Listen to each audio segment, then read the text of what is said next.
अस्सलाम वालेकुम जी।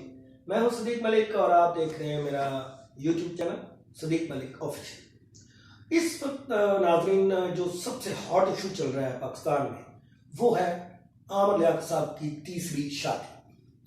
आमर लियाकत साहब ने ये शादी क्यों की, क्या इसके बाद वो और भी शादी करने का इरादा रखते हैं या यहीं पे दानिया पे वो कनात कर लेंगे। इस हवाले से हमारी इत्तफाक से मुलाकात, वो हमारे ऑफिस आए हुए थे तो हमारी मुलाकात उनसे हो गई और मैंने सोचा कि अपने देखने वालों को इस वक्त एक तहलका खेज इंटरव्यू दूं देखने के लिए। तो हम आमर लियाकत साहब से बात करते हैं और उनसे पूछते हैं कि यके बाद दीगरे ये आप तीसरी शादी तक पहुंच गए हैं, ये आप कहाँ रुकने वाले हैं और ये कैसे वाक़या हुआ, दानिया आपको कहाँ मिली और ये सारा कैसे मुमकिन हुआ। क्योंकि दानिया ने ट्वीट में लिखा है कि वो बचपन से आमर लियाकत साहब की फैन है, यानी एज डिस्टेंस जो है वो बहुत ज़्यादा है। एज डिफरेंस जो है उसकी वजह ये भी है कि आमर साहब माशाल्लाह इस वक्त 50+ हो चुके हैं और दानिया भी 18 साल की है।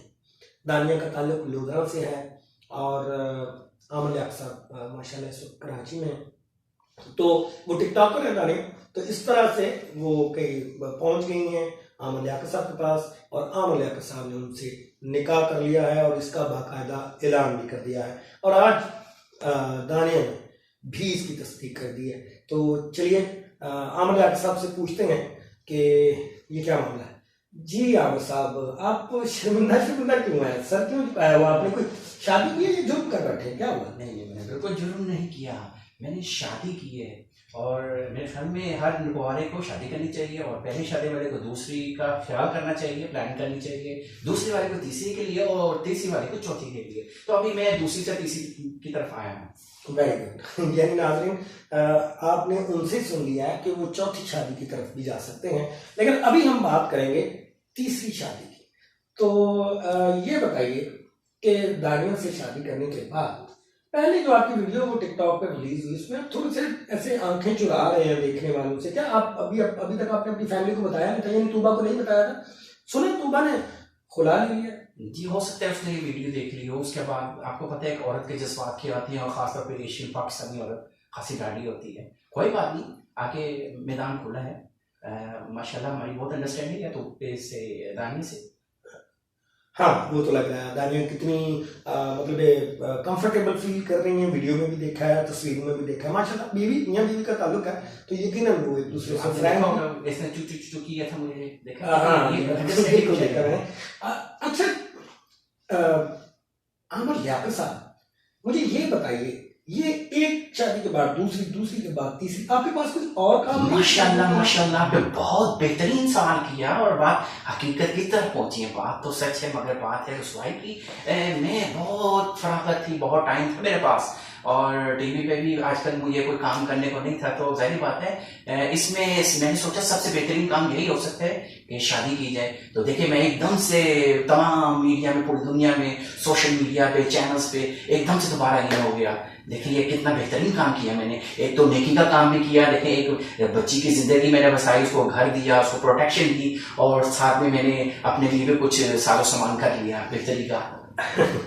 आमर लियाकत साहब का कहने का मतलब ये है कि जो वेला बंदा होता है उसके पास सबसे बेहतरीन ऑप्शन ये है कि वो शादी कर ले बकौल इनके, लेकिन असल में मसला ये नहीं है। मेरा ख्याल है कि आमर साहब खबरों में रहना चाहते हैं शोहरत के, क्योंकि शुरू से भूखे हैं। एक किसी जमाने में बड़ा आलमे दीन के तौर पे लोग इनको जानते थे, यानी बड़ा नॉलेज है इनके पास। ये शोहरत जो एक चस्का होता है, चस्का। आप भूखे का वर्ड किया, चले आप भूखा इस्तेमाल कर लें, मैं इसको चस्का कहूंगा, एक और कहूंगा जिसको ये चस्का लग जाता है तो वो किसी ना किसी तरीके से इन होने की कोशिश करता है। तो मैं भी किसी ना किसी तरीके से हमेशा इन रहता हूँ। आपने देखा हो कभी नागिन डांस भी आपने मेरा देखा हो, बड़ा पॉपुलर हुआ था। फिर मैंने और बड़े आम चुसाए थे, कुछ भी करने को तैयार रहते हैं। देखिए मेरे ये एक टैलेंट है, लोग माइंड करती हैं जी डॉक्टर साहब ये आप क्या हरकतें करते हैं, कभी नाचना शुरू कर देती हैं, कभी गाना गाना शुरू कर देती हैं, कभी आप रोमांस शुरू कर देती हैं। तो ये वर्सटैलिटी के फनकार है आप। हमारे मुल्क में लोग फनकार की कदर नहीं करते। देखिए मैंने किस तरीके से आपको एक अपनी शख्सियत का देखिए आप लोगों को खुश करता हूँ। आज मैं पॉपुलर हूँ, देखें कितनी बच्चियां मेरी फैन है। शायद मैं समझता हूँ मुझसे ज्यादा कोई बच्चियां किसी भी फैन नहीं होंगी किसी की भी। हाँ जी, वो तो दानिया से भी लग रहा है कि तीसरी शादी आपकी इसलिए होगी क्योंकि आपकी फैंस बहुत हैं और मुझे खतरा है कि चौथी भी हो जाएगी। लेकिन बात अभी डॉक्टर साहब करने वाली ये है कि आप माशाल्लाह पढ़े लिखे एक मजहबी आदमी के तौर पे, मजहबी एंकर के तौर पे जाने पहचाने जाते हैं। आपकी एक शख्सियत है, उस शख्सियत पे इस तरह की हरकतें जो कभी आप नागन डांस करते हैं, कभी आप वो जीतो पाकिस्तान वाला स्टाइल जो आपका रहा है, प्रोग्राम रहा है वो, और दूसरा ये जो माशाल्लाह आप शादी की शादी किए जा रहे हैं, पंजाबी में हम कहते हैं खड़काए जा रहे हैं शादी। तो ये इतनी शादियां खड़का के मतलब क्या, मतलब साबित क्या करना? आप इसको दूसरे एंगल से देखें सदीक साहब, आप माशाल्लाह समझदार बंदे हैं। देखिए मैं कोई हराम काम नहीं किया, मैं बड़े शरीफ तौर पे चल रहा हूँ। देखिए बड़ा नेकी का काम है। अभी मैंने जिक्र किया है, एक बच्ची को प्रोटेक्शन दी है, उसको एक घर बसाया मैंने, ये बड़ी नेकी का काम है, वही सबसे अच्छा काम है बेले लोगों के लिए। हमारे मुल्क में बहुत लोग बेले हैं, ये काम आपका ख्याल है कि जितने फारिग लोग हैं उनको शादी करनी चाहिए? यहाँ से उन्हें आपने देखा ना उनके कहने का, डॉक्टर साहब का कहना है ये बीमारी कौम के लिए बेहतरीन नुस्खा है भाई। आप कुछ नहीं करते, शादी तो कर सकते हो, शादी करो भाई। लेकिन मैं आमर साहब एक बात आपकी, क्योंकि ये यूट्यूब चैनल है, इसकी इस तरह की कोई सेंसर पॉलिसी तो है नहीं, तो मैं एक बात करता चलूं जो मेरा ख्याल है कि शायद देखने वालों को अच्छी लगे या ना लगे। लेकिन बात यही है, ये जो आपने नुस्खे वाली बात की ना, मुझे लगता है कि आपके पास कोई नुस्खे वाला बंदा है ये, वरना इतनी एज में जाकर तीसरी शादी, ये वो भी 18 साल की है। नुस्खे का ही असर है बाबा हमारे। देखें मैं पर्सनैलिटी हूँ, आपको पता है, हर काम करता हूँ। आप यकीन भी ये तो मैं अभी मंजर आम पे आए तो लेके आए नहीं। मेरे तो बड़े बड़े नुस्खे हैं, जिनको कोई नुस्खा चाहिए और मुझसे रब्ता कर सकते। नए हकीम भी हमारे यहाँ पाकिस्तान में पैदा हो गया, और ये वाकई बात सही है। बहुत से नौजवान या बहुत से बुजुर्ग जो है वो आमिर साहब से मुतासर हो सकते हैं। देखिए आप किसी नीम हकीम के पास जाएंगे उससे बेहतर है मेरे पास तशरीफ लाएं, एक से बढ़कर एक नुस्खा दूंगा। जी जी जी। देखिए अभी 50 साल की उम्र है, 18 साल की बच्ची ने मेरे से देखें मुझ पे फरीफ्ता है, मुझ पे आशिक है, ये होता है, ये नुस्खे का इसमें कमाल है। देखिए मैं हूँ 50 साल का, लेकिन नजर मैं 30 साल का आता हूँ। अगर मैं ना बताऊं या मैं मीडिया में मेरे एज ना होती तो आप मुझे 30 साल का समझते हैं। देखिए नुस्खे का असर होता है। लेकिन चलें हम इसकी बात लंबी नहीं करते, नुस्खे वाली बात यहीं पे क्लोज करते हैं। लेकिन डॉक्टर साहब हमारी तरफ से, हमारे चैनल की तरफ से आपको बहुत बहुत मुबारक हो कि आपने तीसरी शादी की।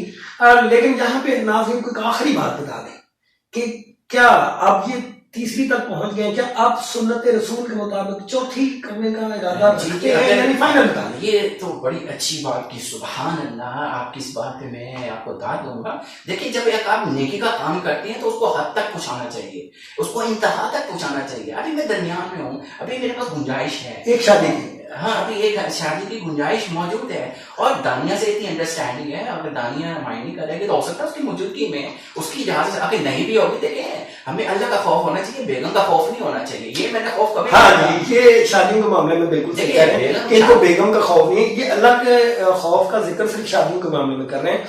और बात इनकी किसी हद तक ठीक भी है, लेकिन एक बड़ी ट्रेजेडी रही है आमिर साहब के साथ, वो ये है कि जब इन्होंने दूसरी शादी की तो इनको पहली बेगम को तलाक देनी पड़ी। इनकी बेटी ने इनके खिलाफ केस वगैरह भी, मतलब वो कुछ बयान वगैरह भी दिया था, और आमिर साहब उससे बिल्कुल मतलब ला ताल्लुकी का इजहार करते हुए आगे निकल गए। और दूसरी बेगम तूबा, मेरे ख्याल तूबा अनवर, उनके साथ इनका कुछ अरसा शादी का मामला रहा। लेकिन जैसे ही दानिया शाह ने इनको शादी की ऑफर की, मे भी उन्होंने की या इन्होंने की, अब कैसे इनकी मुलाकात हुई ये अभी इन्होंने बताया, हम पूछना भी चाहिए, ये राज की बात है, हर चीज नहीं खोली। हाँ हम राज से पता नहीं उठाएंगे, हम सिर्फ ये आपको राज बता रहे हैं कि डॉक्टर आमिर लियाकत चौथी शादी भी कर सकते हैं। कब करेंगे और क्यों करेंगे, क्या दानिया इस बात को कबूल करेगी, या फिर पिछली बीवियों की तरह ऐसा ही होगा कि जब ये चौथी शादी की तरफ बढ़ेंगे तो दानिया भी इनको छोड़ के चली जाएगी। बहुत शुक्रिया डॉक्टर साहब, बहुत आपने अपना कीमती वक्त हमें निकाला। इत्तेफाक से ये मिल गए मुझे आज, और ये क्योंकि बड़ा हॉट इशू है तो मैंने कहा डॉक्टर साहब की राय जरूर लेनी जाए। ये मैंने आपको दिए हैं, आप वैसे तो मैं आपका शुक्रगुजार, लेकिन आप मेरा शुक्रगुजार बिल्कुल, हैं, बिल्कुल। क्योंकि मैं जब से ये शादी का जिक्र चल रहा है, मैं मुझे टाइम ही नहीं है भाई। वो हर चैनल वाला तो मुझे हर सेकंड पर फोन आ रहा है, मैंने सब फोन बंद करके रख दिया एक साइड पे। अच्छा, तो मैं फोन भी नहीं सुन रहा, इतने चैनल से आ रहा है, इतने यूट्यूबर्स मेरे पीछे लगे हुए हैं, मैं तो जान पे चाहता फिर रहा हूँ। देखिए ये भी नुस्खा है पॉपुलर होने का। अगर पॉपुलर होना चाहते हैं, वो भी नुस्खे हमारे पास ये है। शोहरत का ये तजर्बा है, तजर्बा फायदा उठा लें आप। शोहरत तो इनको माशाल्लाह बहुत पहले ही पाकिस्तान में बहुत ज्यादा हासिल है, और क्योंकि इनकी जहाँ पे ये आलमी दीन भी हैं, ये अपना सुख, और दूसरा ये है कि ये एक सियासतदान भी हैं। लेकिन मैं किसी चीज पे छाप लगवाना नहीं तहरीक चाहता। इंसाफ से इनका ताल्लुक है। पार्टी खान साहब जी। की तरह मतलब अगर देखा जाए तो ये मेरे ख्याल है तीसरी देखिए हमारी पार्टी का नारा ये भी पहुंच चुके हैं, और अपने वजीर आजम को मतलब मैं हमारे वजीर आजम खान साहब, मैं आपको बहुत मोहब्बत करता हूँ। सुन्नत है शादी करना, आपने भी माशाल्लाह शादी की, आमल लियाकत भी आपको फॉलो कर रहे हैं क्योंकि आपकी पार्टी के हैं, इन्होंने भी तीसरी शादी कर ली, और मेरा ख्याल है कि अपने लीडर को अगर फॉलो करेंगे तो चौथी की तरफ नहीं बढ़ेगा। लेकिन हाँ, लेकिन बहुत शुक्रिया डॉक्टर साहब आपका, बहुत शुक्रिया देखने वालों का जिन्होंने मेरा ये वीडियो देखी, यूट्यूब चैनल देखा, मैं इसके लिए बहुत शुक्रगुजार हूँ। यहाँ मुझे और डॉक्टर साहब को इजाजत दीजिए, अगर फिर कभी मतलब कोई नया इशू बना तो हम डॉक्टर साहब से जरूर रब्ता करेंगे। अल्लाह।